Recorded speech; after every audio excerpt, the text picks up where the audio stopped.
What is going on, everyone, and welcome back to the channel. I hope you're all doing well, and welcome to the first video of 2026. This is one of my favorite videos that I do each and every year. The top 10 Reddit stories of the past year. Last year, you guys absolutely loved it, and I'm back this year to go through my top 10 stories that I've read on my channel in 2025. Now, you might be thinking to yourself, well, if it's the top 10, I've probably seen these already or heard them before. Trust me, you won't have done. I guarantee you that the vast majority of people listening to this right now have not heard each one of these stories. In fact, there are a couple of stories that really don't have that many views on YouTube or plays on podcast platforms at all. They weren't the most eye-catching stories of all time, but they were amazing and they make this list. So you're going to want to stay tuned for those. Also, the top 3 are special. They really are.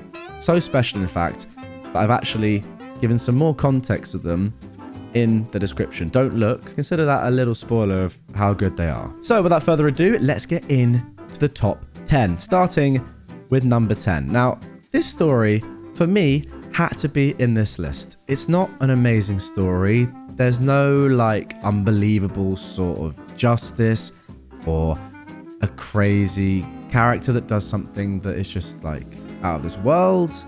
The writing isn't phenomenal. It's just the strangest story that I read last year. It's so weird. It involves butter. Maybe some of you remember now what the story is, but yeah, it just had to be in this list. It is that ridiculous. By far and away the craziest story I read last year. This is number 10. My boyfriend keeps disappearing into the bathroom for an hour or more with a stick of butter, and the butter is gone when he finally comes out. This was originally posted on June the 26th, 2020. I am a 24-year-old woman, and I've been dating my boyfriend, who is 30, for 2 years, and we finally moved in together. Ever since we moved in, I've seen a new side of him. It's a very odd issue, and I can't wrap my head around what to do. At first, I started to notice butter was disappearing quickly. I assumed that maybe I had lost track of how much we had, or maybe he was cooking when I wasn't around. I don't know. But one night, a few weeks ago, I saw him try to stealthily take a stick of butter from the fridge, which I pretended not to notice, and he took the butter with him into the bathroom. Now, I have been noticing that my boyfriend has spent an hour or more in the bathroom at times since we moved in, but I've never seen him take the butter before. I was so confused. When he came out of the bathroom about an hour later, I saw no sign of the butter, but I also saw that he did not put the butter back in the fridge.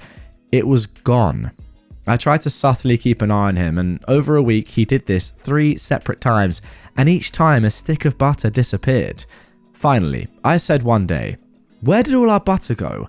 I hardly used any this week, and it's gone." He pretended to not know and said maybe we'd forgotten to buy it. I said no, we had 4 sticks before, now they're gone. He just acted like it was a mystery and said, "Guess we should order up some groceries." By now I was getting very confused. So I ordered groceries, and I made a point of saying, "Good to finally have 4 sticks of butter. This should last us quite a while." He made no comments. On the first 2 days, whenever I used a small amount of butter, I would remark about how much butter we had left. Finally, one day, I saw him do it again. He took a stick of butter into the bathroom, was gone for an hour or so, and came back with no butter. I couldn't believe it. So, when I made dinner, I acted shocked that 1 stick of butter was gone. He said maybe we only had 3, but he knew I'd been making a point of it. The very next day, another stick of butter gone. I listened at the bathroom door, and I heard sink water running, and I thought I heard moaning noises. I was so confused. Finally, this time when he came out, I said, "I know he's been taking butter into the bathroom." He got all flustered and said I must be mistaken, but I said I'd literally seen him take butter into the bathroom and come out without it, and that I know he's been lying to me about the quantity of butter in our fridge. He then started apologizing for misleading, but said, "Let's just not talk about it." And when he saw I was getting mad, he said, "Well, what if I just order my own separate, private butter?" If he actually said private butter, that is unbelievable. Private butter. Wow. I was like, okay, but what are you doing with the butter? He asked me to promise him to never ask about his butter activities again and to just put this behind us.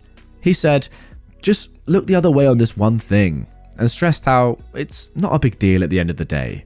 I was like, okay, I guess. But I've been so confused and even disturbed about it. Like, what is he doing with the butter? Why was he lying about it? Why wouldn't he tell me? I don't even think he's eating it because he's not an overweight guy, and I feel like if somebody ate that much butter, they'd become hefty, but he shows no signs of it. I'm just like, who is this guy? Am I overreacting? Is it just so odd that I see him in a different light and I'm not sure what to do? Should I just ignore it? No, is my answer to that. That is the end of the original post. Goodness me, what have I just read? No, you definitely should not just ignore it.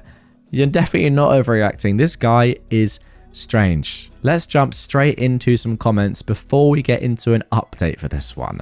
Somebody said, okay, what the flip? Somebody replied, butter is the flip. Somebody else said, I love that he acted like buying his own butter would fix the issue. Yes, his own private butter. And then somebody else said, yes, exactly what I've been saying. The phrase private butter really sent me. This is where this woman's boyfriend draws the line. Okay, so let's get into the update for this. This was posted on r/today I effed up, and the title, and this comes just one day later after the original post. This morning, I said, look, yes, you should buy private personal butter for your activities, but I said I need to know what you do with the butter. He got very quiet and then said, fine, I'll tell you just this once. And he told me. He told me everything. I was so mortified and confused. I cannot tell you what it is, but I will say it is a sensual activity, extremely sensual. It's definitely an inappropriate use of butter. I cannot even type what it is due to how graphic it is. Well, I will say that is a real shame because I knew it was going to be mental and I really wanted to know exactly what it was.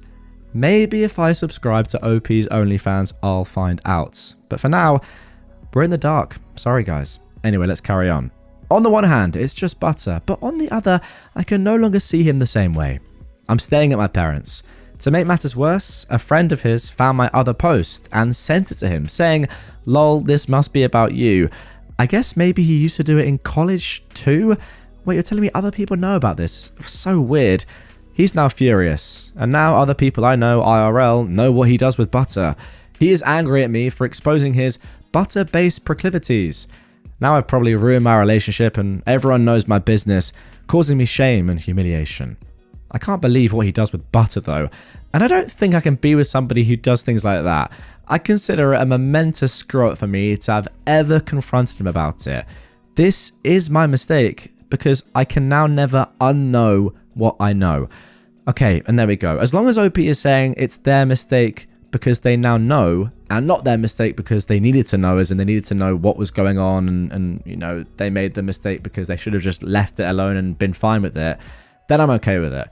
If they're saying it was a mistake because I should have just been like, oh, it's fine, it's just butter, then no, I completely disagree. But dang, I just want to know. I really want to know. Even if it's the deepest, darkest, weirdest, kinkiest stuff ever, I want to know, what is this guy doing? Now, somebody in the comments has said this. No, what is it? He shoves the butter up his butt?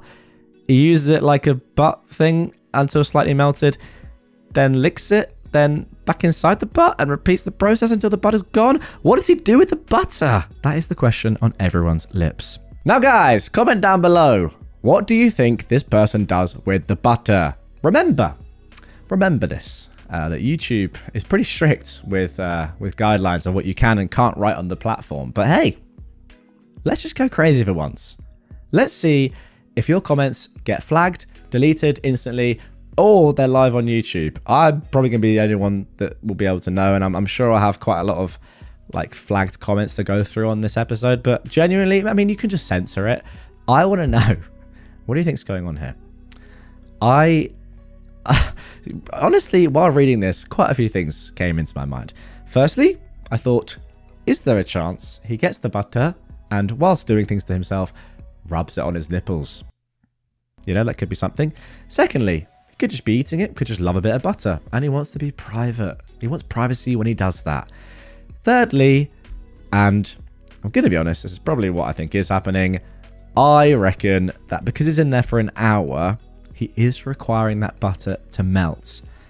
And therefore, I'm inclined to believe that the final comment that I've just read there is what's happening. Now, some of you out there might think, wow, that's really a hot and attractive. For me, I would disagree with you. And I would think if my partner was doing that, that's a bit weird.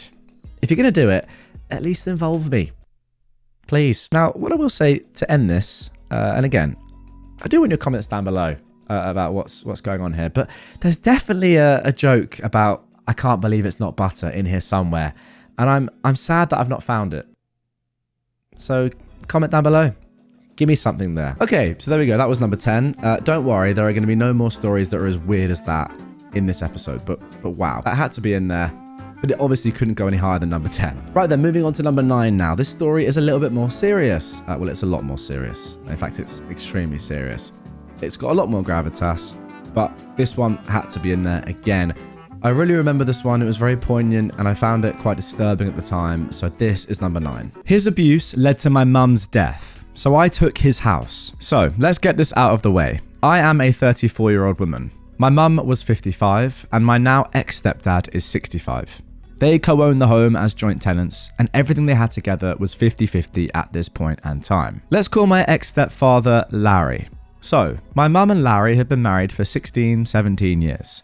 There's always been questionable behaviour, but it's none of my business, as I moved out at 18. Well, at 27, I decided I wanted to go to college to better myself. My mum and Larry both agreed, and offered me and my small family the basement apartment of their home. 1.5 years into my program, my mum was diagnosed with ovarian cancer. Now, a week before she was due to have surgery to remove the tumours, one of the big ones ruptured. One thing led to another, and my mum's cancer spread.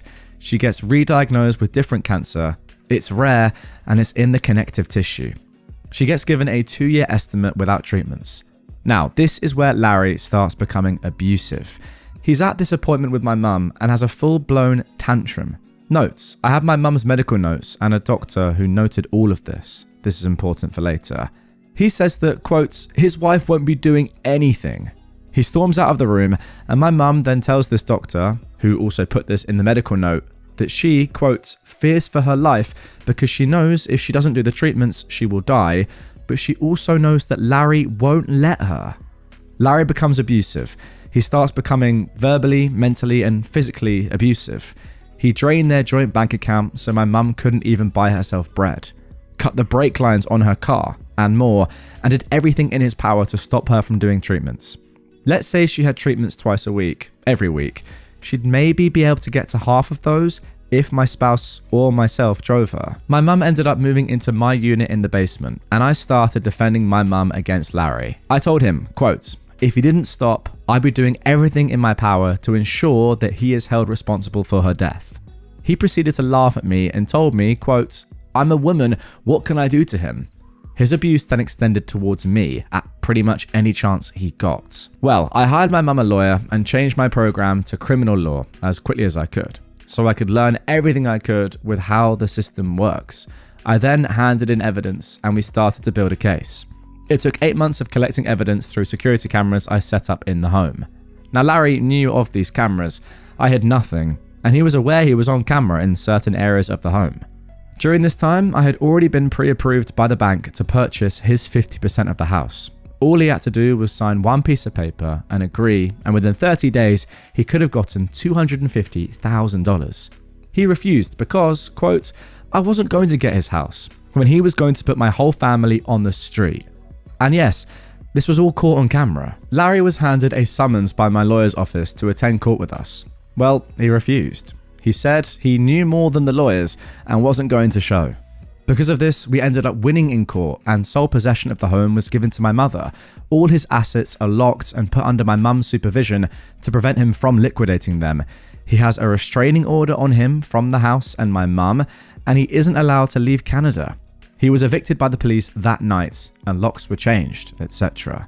With him being out of the home, we got my mum onto ODSP, and she was able to finally and safely start treatments because she now had access to the transportation offers through ODSP and the Cancer Societies. ODSP stands for the Ontario Disability Support Program, apparently. My lawyer and her also broke the joint tenancy on the home and became tenants in common. This is also super important, and pretty much while my mum was still lucid, set everything so that when/if she did pass, the house and everything she owned would come to me. For those who don't know, in Canada, you have two options when buying a house. Joint tenants are for married couples who want to split a home 50-50. In these situations, if one passes, the home automatically goes to the spouse.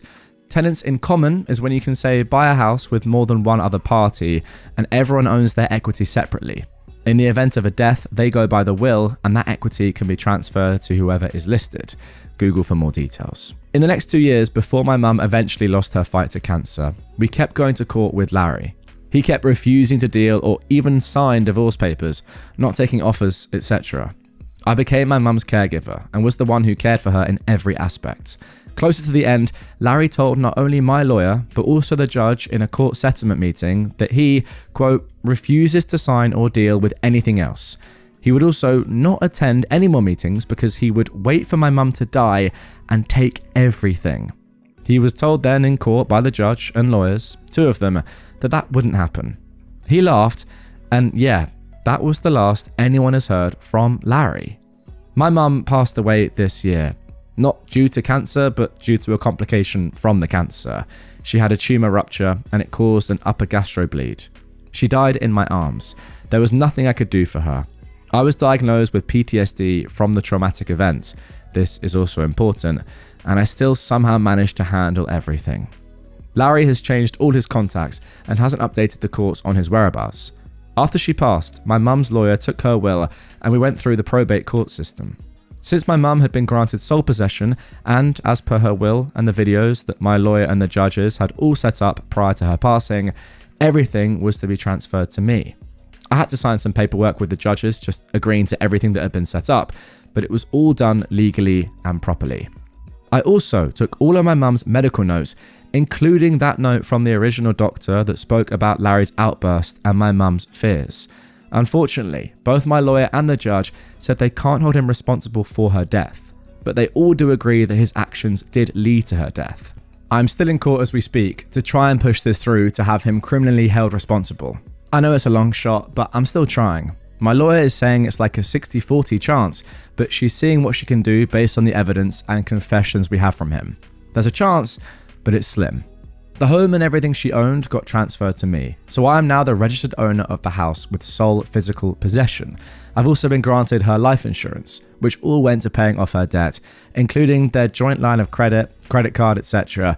And pretty much everything he thought he'd be getting by waiting for her to die was given to me and approved by the judge. I have agreed with the courts, because I'm not a bad person, that I will honour the 50% buyout that was agreed upon when we started this whole fight. However, any debt he owes me, because he still owns the 50% in equity only, will be deducted from the buyout balance. We will also not be getting the house reappraised because of the renovations this house needs that I will be paying for. He now owes me over $50,000 in debt, which is climbing based on any renovations I do to the home during my ownership, paying off the joint mortgage and paying off the joint line of credit. My lawyers also want to go for 50% of all legal fees and 50% of anything I lose due to my PTSD diagnosis from all of this. But they need to find him first. Now, since no one can contact Larry, my province here in Canada only has a 2-year statutory limit for having claims open in courts. The claim he opened to get the house back has been thrown out in the court system, saying that he has abandoned claim and title. I showed up in court, but he did not. After some internet digging, my friend has found that Larry has taken off to Mexico and is not even in Canada anymore, which also violates the court order that was placed on him when he was evicted from the home. He was not to leave Canada until things were settled, so that's a whole different story there, and my lawyer is handling that part because that has nothing to do with me. But until he returns, the courts are not worried about really anything. Now, in the event he doesn't return, and let's just say he dies in Mexico, my lawyer and the judge have advised me we will use his estates with the court for the 50% equity to be transferred to me in collateral to the debt that is owed. However, I still own the house, I have sole possession, and in all legal aspects, the house belongs to me. If he does come back, he will be facing repercussions for leaving Canada, but if he does try and reopen another claim, he can't. Since the claim was set as abandoned, my lawyer is saying he can't open another one. So he'll be stuck either A, taking the offer, or B, not taking it, and I just do what I wrote above and petition his estate and the courts. But either way, in any situation, he will not be getting back possession of the home. So, yeah. At this point, I'm still going to court to have him held legally responsible. The courts and lawyers are all on my side, and they were the ones who granted me the house and everything. So I legally took everything from him because his actions led to my mum's delay in getting treatments and thus killed my mum. Well, there you go. That is justice personified. I love the fact that you're going to continue to work on this seemingly until this guy suffers. Like, who knows what might have happened?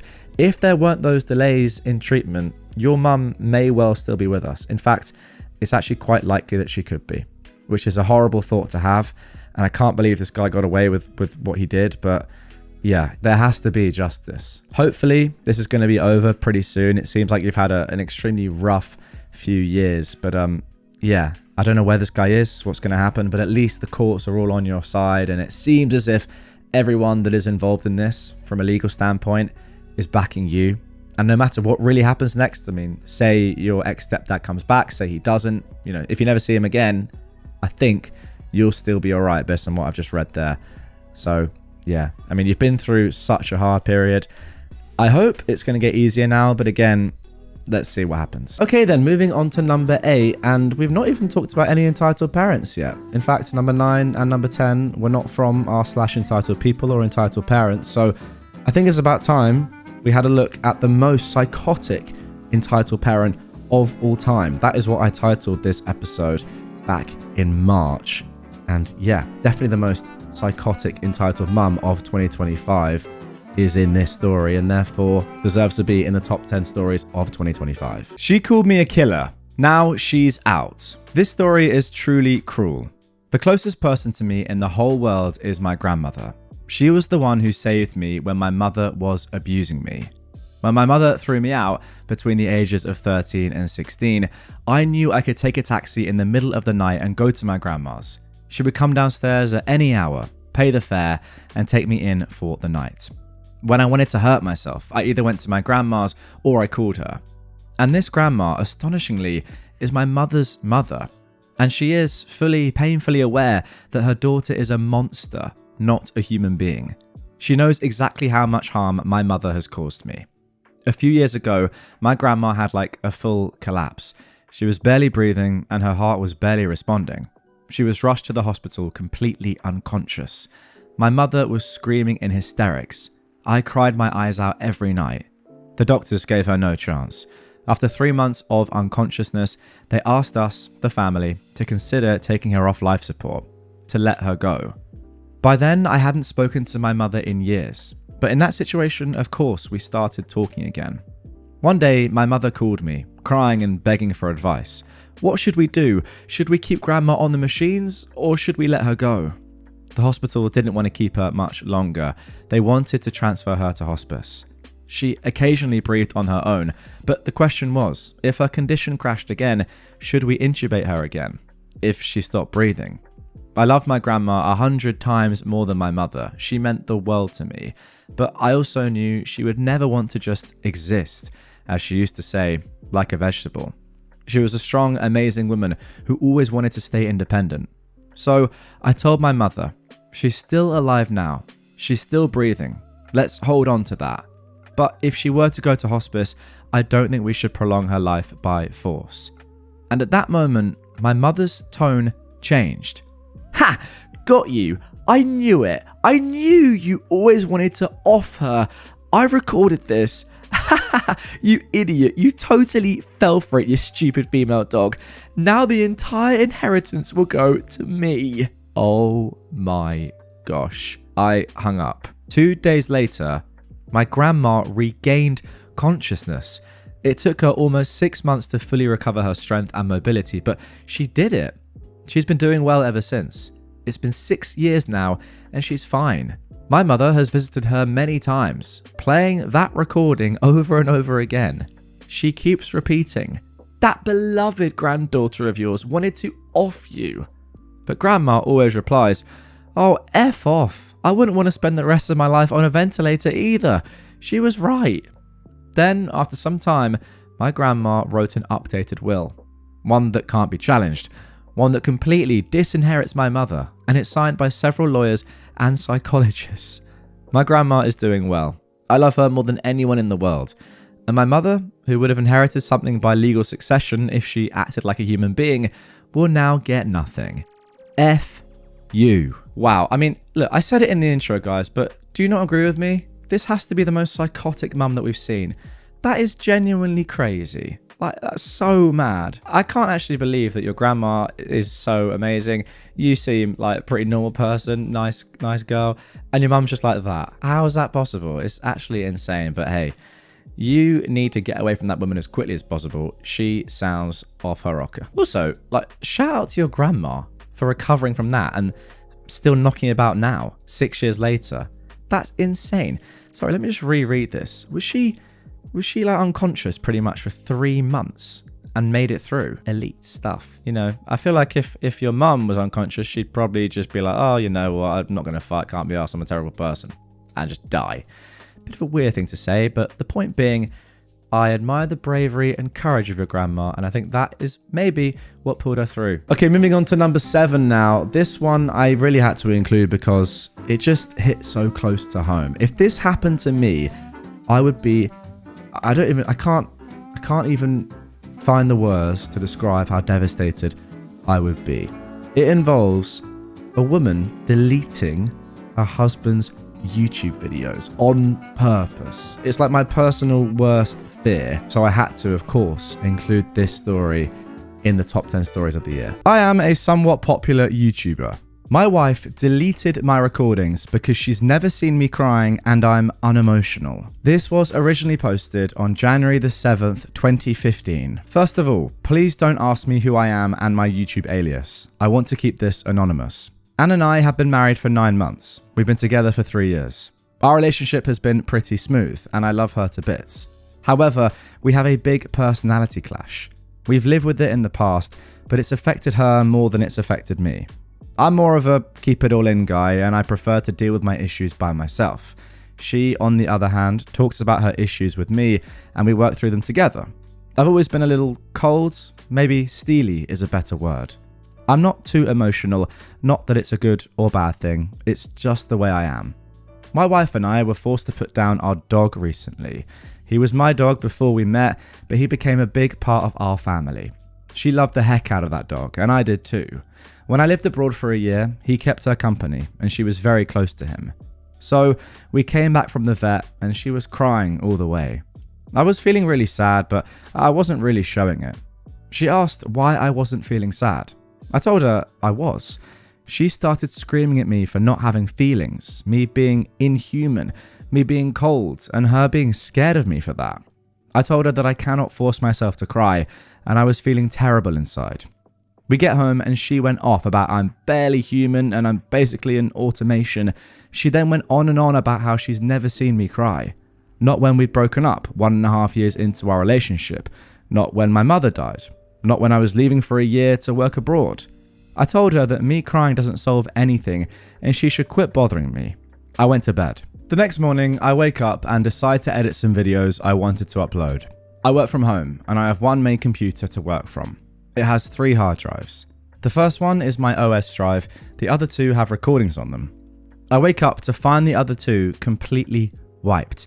I freak out and irrationally think that it might have been some software or something. I try and see what the cause was and I can't figure out anything.